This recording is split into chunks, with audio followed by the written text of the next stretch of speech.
During the 3 times, I try to space out my training. Say Mondays I might do like jogging, sprint training. I go to the track because I do athletics. So I go to the track, do a bit of sprint training, grass training, endurance training. Then the next day I'll give it a rest. Then the second day, which I do more into a bit of high weight endurance exercise, which is weight snatch and the throws and like that. Then the following day, and I'll do my weight training, legs, shoulders, and arms.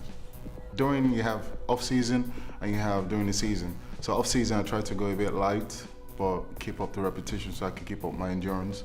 But when it comes to the season, I try as much as possible to increase the repetition so I can maintain my muscle stamina and maintain my physique. So I've always been trying to keep it very intense. I think I'm an extremist to exercise because I really don't know when to stop. When I start doing exercise, I just don't give up.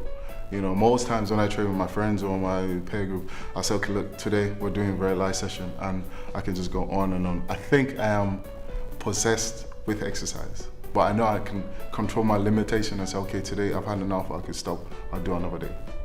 You know, wanting to always want to like party all the time or like wanting to like go out, because I don't drink, I don't smoke, so I try to compensate myself, like, you know, invest my time more into trying to keep fit. Yeah, I wanted to give up because I said, look, there's no point, because every time I try to run, my hip is either always pulling backwards. Every time I try to do any form of exercise, I couldn't even sit down or even lie down or even do anything. So I just said, look, I had enough. So until I just said, you know what, I don't want to just sit down and be handicapped, so why don't I just keep doing it? So I think my motivation is, it comes from maybe when I read like books of Bruce Lee or most sprinters like Carl Lewis and people like that. So it's always try not to give up or just say, look, I know I can do something to this level,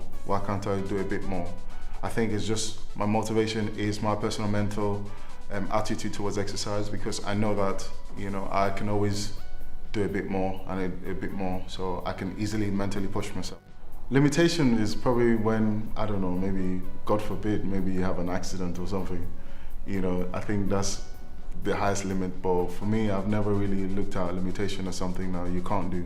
So I think that I've never really not wanting to have a limitation. I don't think I can ever have a limit. I just can push myself to whatever level I want to. As sometimes I can just feel at the back of my mind says, look, I want you to lift like 300 kilograms off the ground. I'll just do it just to prove myself that I could do it. So I don't have any limitation.